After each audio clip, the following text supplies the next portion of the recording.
네, 연휴 지나면 우리 방산 섹터에 아주 중요한 이벤트가 하나 기다리고 있습니다. 바로 60조 원 규모 캐나다 잠수함 수주 프로젝트 수주전, 이 더불어민주당 방산특위위원장을 맡고 계신 김병주 의원 모셨습니다. 위원님 어서 오세요. 네, 안녕하세요. 네. 네, 아마 우리 방송에 주불리가 오시다니 우리 네. 투자자분들 굉장히 놀라고 계신 분들 많이 계실 텐데, 국회 지금 유일한 사성장군 출신 의원이시기도 하고, 또 이번에 캐나다 잠수함 프로젝트 관련해서도 다양하게 좀 많은 일들을 하고 계시기 때문에 오늘 이렇게 모시게 됐습니다. 그렇습니다. 그거랑 이번에 이제 선거 얘기 조금 더 또 네. 들어보도록 하고요. 바로 현안으로 좀 들어가 보겠습니다. 지금 캐나다 60조 잠수함 프로젝트 수주전, 이게 지금 방산업계 지금 최대 현안으로 떠올라 있는 상황인데요. 아무래도 이게 독일이 같은 나토 회원국이다 보니까 독일이 좀 더 우세한 거 아니냐, 이렇게들 많이들 보시는 것 같습니다. 실제 좀 현재 경쟁 상황이 어떻게 되나요, 위원님? 지금 초접전 사항이라고 볼 수 있죠. 그렇지만 꼭 우리가 이것은 수주를 해야 되는 사항이고요.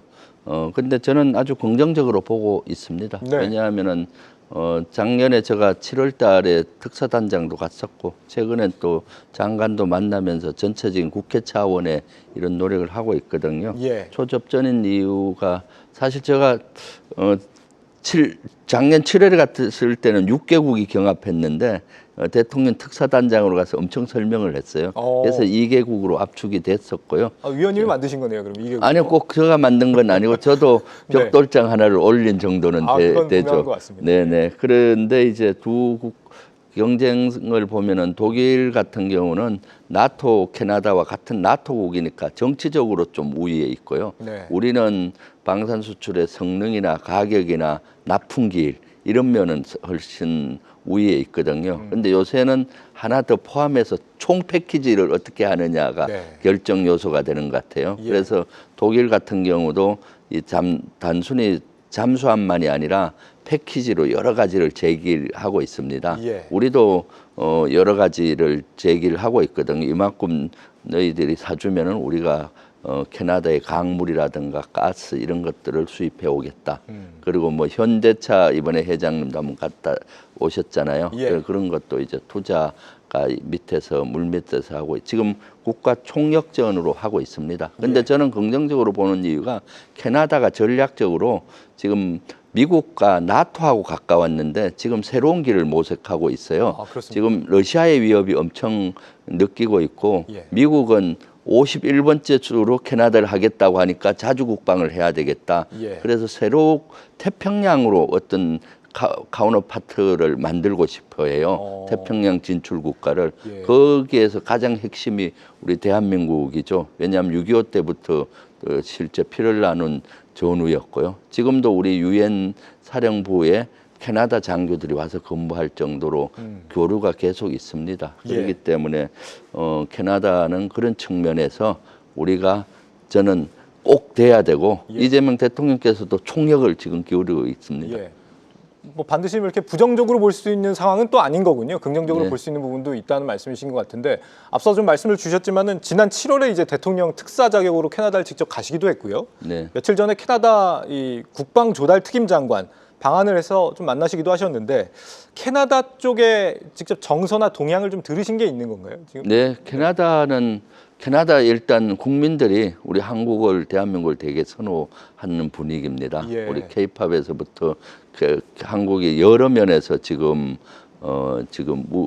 발전돼 있잖아요. 그리고 특히 잠수함 이런 분야는 지금 최근에 미국이 한국 보고 군함도 만들어 달라고 했고, 미국이 예. 자기들의 군함을 정비까지 지금 부탁하고 있는 거기 때문에 예. 미국이 그 정도 나오면 대단한 신뢰가 높거든요. 그래서 캐나다 내에서는 특히나 성능이나 가격이나 또 제일 중요한 게 납품 기일입니다. 예. 우리는 기일을 잘 맞추고 하는데 독일은 그걸 맞추기가 어려워요. 우리는 이미 캐나다에 수출하려고 하는 것이 실전 배치돼서 운용되는데 독일은 새로 만들어야 되는 문제가 있어서 그런 측면에서 캐나다는 전반적으로 무기 체계에선 우위인데 예. 그럼 캐나다는 이번 기회에 경제를 부흥시키려고 해요. 예. 뭐를 더 받을 것이냐, 거기에 좀 더 방점을 지금 두고 있지 않나 싶습니다. 예. 네. 현지 댓글 여론이 K방산을 굉장히 우호적인 반응을 K방산에 보이고 있고 네. 뭐 전문가들도 좀 긍정적으로 보고 있다. 이게 사실이라는 말씀이시군요. 네, 네, 그렇습니다. 그렇군요. 네.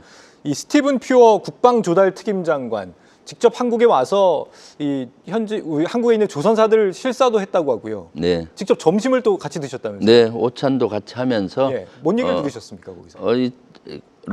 캐나다의 전략을 제가 잘 아니까 캐나다가 앞으로 북극이 녹고 있기 때문에 그 위에 섬들이 많아요. 네. 러시아의 위협과 북극 항로를 지키기 위해서는 북쪽을 지켜야 되는데 그러려면 세 가지가 필요하다. 전에 캐나다 자주 국방하는 잠수함. 그것도 한 20일 이상 자망의 잠수함이 필요한데 예. 한국기 최적이다. 그리고 캐나다도 병력난을 겪고 있어요. 그래서 최소 병력으로 운용할 수 있는 시스템, 반자동화되어 있는 시스템이라는 걸 강조했고 예. 그것만이 아니라 섬을 지키기 위해서는 우리나라의 K9 자주포와 천무 미사일 다련장이 필요하다. 예. 그런 설명까지 했죠. 그래서 그런 걸 의원님께서 그런 설명을 하셨단 말이에요. 네, 그랬더니 아주 반응이 좋았고요. 그리고 우리나라에 없는 거를 캐나다가 가지고 있고 캐나다가 없는 걸 우리가 가지고 있다. 예. 우리는 천연 자원이 없고 가스가 없고 이런 것들을 우리가 수입할 수가 있고 우리 캐나다에 없는 우리는 군 잠수함이라든가 K9 이런 기술을 가지고 있다. 예. 그래서 필요하면 정비 시스템까지 다 갖춰줄 수 있다라는 걸 제기했더니 마치 가장 잘 맞는 남녀 같은 그런 관계다라고 오히려 표 장관이 반응을 했어요. 예. 네, 그래서 반응이 좋았군요. 네, 네, 네. 예. 이번에 이 캐나다 방산 사절단에 정의선 현대차 회장이 이제 등판을 해서 시장에서는 좀 화제가 됐는데 절충 교역이라고 하죠. 말씀하신 것처럼 네. 무기 구매를 할 때 다른 산업 협력 같은 것들을 함께 이제 패키징으로 접근을 하는 이 방식을 의원님이 특히 좀 강조를 하셨다고 들었습니다. 네, 어째서 이 그렇습니다. 부분을 좀 강조를 하신 건지. 지금 무기는 사실 교역이란 건 주고받는 관계잖아요. 네. 일반적인 수입만 한다든가 수출을 하게 되면 안 좋고 서로 윈윈 구조로 가야 되기 때문에 우리가 60조를 사주면은 캐나다가 사면은 우리가 그만큼 또 상응하는 경제 부흥에 대한 강물이라든가 가스라든가 기술을 전수해 준다든가 공장을 지어주는 이런 것들을 서로 윈윈 프로그램이죠. 절충 교육이란 거는 예. 60조 사준 만큼 우리가 뭐 해주겠냐 이런 거거든요. 그동안 우리가 절충 교육을 미국의 무기를 받고 미국에 이런 걸 해달라고 했는데 잘 이루어지지 않았어요. 예. 그래서 우리가 절충 교육에는 많이 익숙돼 있고 이렇게 되면은 캐나다와 우리 대한민국이 서로 상생하는 구조가 되고 예. 그런 생태계가 구축되기 때문에 캐나다는 사실은 새로운 시장도 필요하고 본인들의 경제 부흥을 위해서도 그렇고 캐나다의 전략 군사 안보 전략과도 우리가 맞닥뜨려져 있습니다. 그래서 네. 지난 에이펙 때 캐나다 총리가 와서 군사 정보 교류 협정을 거의 서명을 했고 지금 완전히 이제 발효하기 좀 직전에 있어요. 네. 그게 1단계예요. 그게 되면 이제 군사 무기 수출도 좀 더 자유롭고 할 수 있기 때문에 지금 많은 분야에서 진척이 이루어지고 있다라고 말씀드리고 싶습니다. 근데 이제 캐나다 쪽에서 원하는 걸 들어보면 현대차가 현재 공장을 좀 지어줬으면 하는 바람인 것 같았습니다. 그렇죠. 네. 근데 이번에 아무래도 그럴 수밖에 없는 게 미국에서 이제 산업적으로 좀 캐나다를 좀 고립하다 보니까 네. 자립할 수 있는 산업들이 많이 필요한 것 같고 거기서 이제 자동차를 좀 주목을 하는 것 같은데 정의선 현대차 회장이 캐나다에 가서 그런 약속을 하고 온 것 같지는 않습니다. 네. 괜찮습니까 이거는? 그 캐나다가 원하는 것은 자동차 이런 걸 좀 지어줘서 활성화시키고 싶어 하시죠. 네. 싶어 하죠. 왜냐하면 캐나다가 그동안 미국 자동차에 대한 조립 공장이 많았는데 거의 다 미국으로 옮겨가고 지금 미국과 캐나다가 급격히 관계가 악화되고 있어요. 예. 트럼프 대통령 51번째 주로 얘기하니까 무슨 소리냐 하면서 그래서 본인들도 우리 현대차 공장을 거기에 유치하기를 원하는 거죠. 그래서 갔던 것이고 이것은 물밑에서 저는 협의가 되고 있다라고 보고 있습니다. 그렇군요. 네네. 지금 다음 달 초가 이제 제안서 최종 마감인 것 같고요. 결과는 연말쯤이면 판가름이 날 것 같은데 기대를 계속 해보겠습니다. 우리 방산업계 얘기를 좀 더 여쭤볼까 하는데요. 지금 이재명 정부 방산 4대 강국 도약 이게 비전인 것 같은데 의원님이 보시기에 지금 전 세계적으로 무기 발주는 엄청 많이 늘어나고 있는 건 분명해 보이는데요. 여기에 우리 기업들이 이걸 대거 따낼 만큼 충분히 지금 경쟁력이 있는 상황인 것인지 제가 이걸 여쭤보는 이유는 혹시 지금 우리끼리들만의 뭔가 이렇게 국뽕에 차올라 있는 상황인 것이냐, 아니면 객관적으로 우리가 전력이 괜찮은 것이냐, 이걸 좀 여쭤보고 싶습니다. 우리가 지금 세계적인 수준이죠. 세계적인 수준. 방산 K 방산은 세계적인 수준입니다. 그리고 그런 공장도 다 갖추고 있고 능력도 갖추고 있고요. 사실 유럽에 있는 나토 국가들이나 유럽 여러 나라들은 소련이 붕괴된 이후에 1990년 이후에 이제 유럽에 평화가 왔다 하면서 탱크라든가 자주포 또는 무기를 만든 공장들을 줄였어요. 그래서 지금 그런 걸 만들 수 있는 나라가 거의 없고 예. 그 독일이나 그런 공장을 가지고 있는 나라도 1년에 만들어낼 수 있는 전차, 장갑차 이런 무기 체계가 숫자가 적어요. 예. 레일이 적어서. 그런데 지금 당장 러시아의 위협이 있기 때문에 당장 무기가 필요한 겁니다. 그리고 우리는 북한에 대응해서 끊임없이 지상 무기, 해상 무기, 공중 무기 모든 걸 만들 수 있는 나라가 된 겁니다. 예. 지상에서는 자주포, 전차부터 해서 미사일, 공중에 있는 KF-21 비행기, 잠수함, 군함까지도. 그렇기 때문에 우리는 대단한 경쟁력이 있고 우리 무기는 실전에 배치돼서 계속 작전을 했기 때문에 능력이 검증이 됐지 않습니까? 예. 그렇기 때문에 세계적으로 각광을 받고 있고요. 러시아 우크라이나 전쟁에서 당장 필요하기 때문에 러시아에 대응하기 위해서 폴란드의 대거 K9이라든가 이런 수출이 되면서 그 길이 훨씬 더 열렸고요. 지금은 중동 지역까지 인정을 받고 있죠. 예, 충분히 현실성 있는 방산 4대 강국 도약 비전이다, 이런 말씀이시로. 실제 예. 그렇습니다. 예. 지금 이 K 방산이 고속 성장하는 트렌드, 뭐 1년에 조 단위 수출 계약을 맺는 이런 트렌드가 앞으로 몇 년 정도 지속될 수 있다고? 최소한 저는 5년 동안은 황금기가 온다고 봅니다. 예. 왜냐하면은 지금 갑자기 나토라든가 많은 국가들은 자주 국방을 해야 되는 소요가 생긴 거죠. 그것은 하나는 러시아의 위협이 있고 또 하나는 트럼프가 대통령이 미국과의 동맹과 우방국의 국방비를 높이기 위해서 지금 가고 있잖아요. 왜냐하면 미국이 이제 더 이상 지켜줄 수 없다. 미국은 미국 자국 이기주의, 패권주의로 가니까 각국 나라는 스스로 국방을 해야 된다는 절실함 때문에 국방비를 올리고 있는데 올리려고 해도 무기를 만들려면 공장이 있어야 되잖아요. 기술이 있어야 되고. 그렇죠. 그런데 최소한 한 5년은 걸리는 겁니다. 그렇기 때문에 지금 우리는 모든 공장을 갖고 있잖아요. 예. 거의 다. 그렇기 때문에 앞으로 그 유럽도 가급적이면 자신의 나라에 공장을 만들려고 해요. 예. K9 자주포 공장이든 뭐 K2 전차 공장이든 하려고 하기 때문에 조립 공장으로도 만들어 달라는 거거든요. 그리고 한 5년 정도 지나면은 만들 수 있는 능력이 생기는 거고 독일 같은 데도 공장을 늘리고 있기 때문에 앞으로 향후 5년 동안은 우리의 그 K 방산의 제파시터적 황금기다. 그런데 이 기회에 우리가 진짜로 수출을 하고 그 정비 시스템까지 완전히 갖추어주면은 네. 거기 무기 체계가 종속이 될 수가 있거든요. 그 나라는 우리의 정비 사업도 할 수 있고. 네, 그런 것까지 5년 동안의 기회를 잘 살려야 된다. 그러려면 이 분야를 잘 아는 사람이 예. 그 정치 지도자가 되고 예. 그 당에도 있고 해야 되는 거죠. 그게 누굽니까? 네. 그래서 저 같은 사람이 예. 사실은 경기도지사든 뭐 이런 정치 지도자를 계속 하고 지금 이재명 대통령도 너무 잘하세요. 예. 이재명 대통령께서도 국방에 계셨거든요. 제가 권유해서 예. 국방에 계시면서 이런 개념들을 한 2년간 공부도 하시고 잘하셔서 지금 되시자마자 K방산이 성과를 내고 계시고 있죠. 앞으로 5년이 정말 중요하겠습니다. 네네. 예. 근데 이 방산 분야라는 게 굉장히 다양하지 않습니까? 뭐 지상, 뭐 해군, 공군도 있고, 뭐 우주, 사이버 되게 분야가 다양한데 의원님께서 보실 때 가장 그 국내에서 뭐 가장 좋은 잘하고 있는 섹터 어디라고 좀 보시고 또 성장성이 높은 방산 분야 어디라고 보시는지도 궁금합니다. 저는 지금 가장 많이 수출되는 분야는 지상 장비고요. 예. K9과 K2 전차라든가 지상 천무 이런 건데 앞으로 이제 해상 무기가 제팟이 터질 겁니다.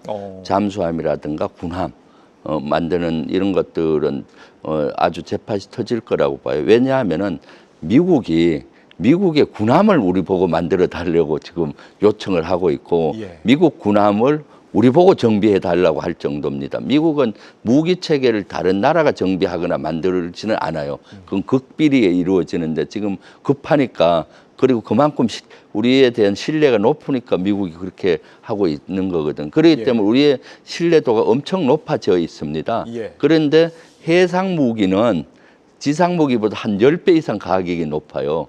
K2 전차나 K9 전 자주포 같은 경우는 몇백억이라고 하면은 군함이나 잠수함은 조 단위거든요. 그렇기 때문에 지금 이번에 캐나다의 잠수함 60조만 수주한다면은 완전히 세계 많은 나라가 우리나라 잠수함뿐만 아니라 군함 이런 걸 요구할 것으로 보이고 그 다음 단계는 예. 우주로 간다고 봐요. 우주로 가는 인공위성.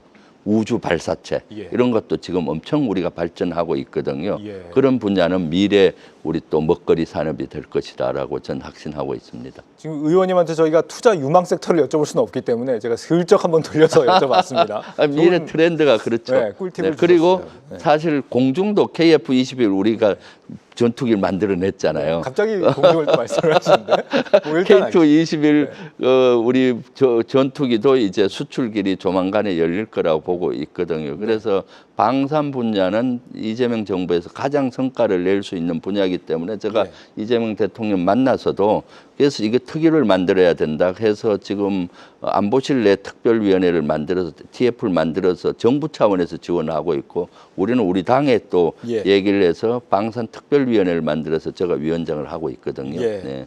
사실 근데 이 잠수함 쪽 말씀을 주셨는데 잠수함 관련해서 현안이 하나가 더 있습니다. 지금 미국과 이번에 협상으로 얻어낸 핵 추진 잠수함. 네. 이 미국 대표단이 설 지나고 지금 한국을 찾는다고 하고요. 특별법도 국내에서 지금 추진된다고 하던데 이게 원만하게 추진이 잘 될 수 있을지 해결해야 되는 현안이 뭐가 어떤 게 있을 것 같습니다. 이게 많죠. 예. 사실 여기에는 우리가 핵추진 잠수함을 만들 능력은 있는데 연료가 문제가 있잖아요. 예. 연료는 핵 연료를 공급을 받아야 되든가 아니면 우리 원자력 협정을 바꾸어서 우리가 순도 20%까지는 우리가 만들 수 있게 바꾸든가 하는 과정들이 남았기 때문에 그것은 미국과 아주 긴밀한 여러 가지 협약을 해야 되고 또 협력을 해야 되는 문제가 있죠. 그렇기 때문에 이것은 한미 간에 긴밀히 지금 물밑에서는 대화가 이루어지고 있고 조만간에 아마 예. 여러 가지 문제들이 한 걸음 한 걸음 해결될 것이라고 봅니다.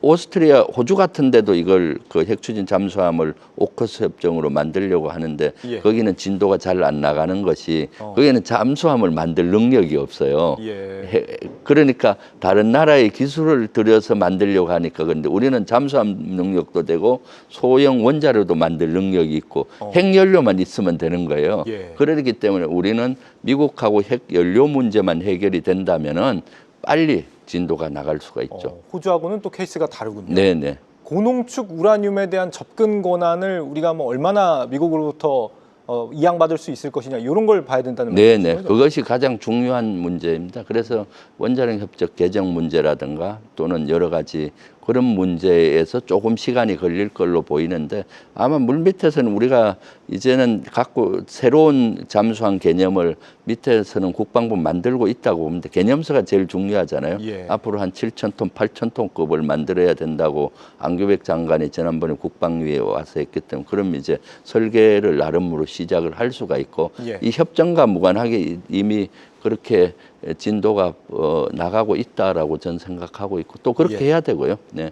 네, 알겠습니다. 자, 그리고 자, 의원님 다음 행보는 이제 경기도지사 선거를 앞두고 계신데 일론 머스크 테슬라 CEO에게 경기 북부에 테슬라 기가팩토리를 짓자 이렇게 제안을 하셨단 말이죠. 네네. 왜 경기 북부를 제안을 하신 겁니까? 네.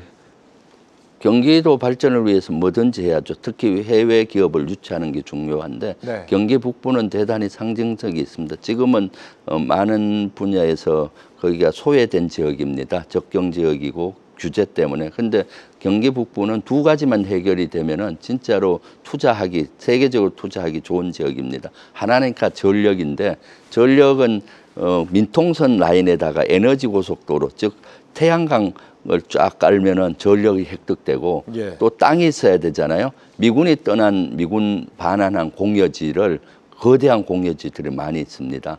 그거를 이제 지자체에 100년 동안 임대해 주면 개발이 되는데 여기에 일론 머스크한테 제가 편지를 보냈는데 여기에 투자를 해라. 기가 팩토리를 지으면은 전력 문제도 해결되고 인천공항이 가깝고 인재 모집도 쉽고 그리고 여기는 상징성도 있다. 앞으로 한반도 평화 시대가 오면은 평화를 만드는 그것도 기여가 된다. 예. 국제 평화의 중심이 될 수가 있으니까 투자를 했으면 좋겠다라고 편지를 보냈는데 사실은 미국에 있는 CEO라든가 미국 정치인들이라든가 지도자들은 한미연합사 부사령관에 대한 신뢰가 높습니다. 네. 저는 한미연합군에 있을 때 단순한 포스타가 아니라 한미군을 지휘한 연합사 부사령관이기도 했고 한미 지상군을 지휘하는 지휘관을 했기 때문에 신뢰가 일단 높습니다. 예. 그렇기 때문에 일론 머스크가 투자한다면은 머스크가 원하는 속도에 맞게 이재명 정부하고 협조를 해서 다 해주겠다, 투자해라라고 하고요. 거기에 또 일론 머스크가 투자한다면은 한반도에서의 접경 지역이 가깝잖아요. 그럼 평화도 정착이 되기 쉬워요. 네. 그 북한에서 미국 공장을 공격하기가 쉽지 않잖아요. 그렇게도 볼수 그렇기 있겠네요. 때문에 네. 평화를 정착하는 데도 도움이 되기 때문에 다목적으로 그렇게 된다면은 경기 북부는 획기적으로 자족 도시가 되고 발전할 수 있는 여건이 될 수 있죠. 네. 네, 방산 전문가다운 공약들이 좀 줄을 이루신 걸 확인할 수가 있는데 경기도 방산 클러스터 계획 이거 관련해서도 의원님만의 구상을 이번에 좀 공약에 담으셨다고 들었습니다. 네네. 네, 어떻게 경기 좀 조성해야 북부 된다는 지역을 방산 클러스터를 유치하려고 합니다. 이것은 지금 국방부 장관한테 여러 번 요구를 했고요. 지금 정비 시스템은 대단히 중요합니다. 그래서 방산 클러스터 중에서도 MRO라고 해서 정비책 클러스터를 만드는 거죠. 무기 60조 캐나다 한다 하잖아요. 네. 무기 가격은 3분의 1밖에 안 돼요. 3분의 2가 정비체계입니다. 앞으로 정비하고 업그레이드하고 실험하고 이런 거잖아요. 그렇게 많습니까? 그 클러스터를 만들겠다는데 지금은 우리 군사 무기도 전방에 많은 부대가 있는데 지상부대가 무기 정비하러 창원까지 내려가야 되는 겁니다. 예. 그런데 이제 의정부라든가 동두천이라든가 미군 반환 기지가 있잖아요. 그런 데다 클러스터를 만들면 전력이 일단 그 에너지 고속도로를 통해서 획득이 되고 땅이 있으니까 하게 되면 거리도 가깝고 그런 방산 클러스터를 만들 수가 있고 또 앞으로 무기를 연구하고 개발하려면은 예. 실험이 중요하잖아요. 그럼 예. 군부대가 가까이 있고 하기 때문에 그런 클러스터를 만들 수 있는 최적의 장소이기 때문에 이번에 아마 4개 먼저 클러스터 센터를 국방부에서 낙점하는데 포천을 그렇게 낙점할 것 같아요. 그러면 포천을 낙점이 되면은 의정부, 동두천 등 여러 그 반환 공여지라든가 군이 떠난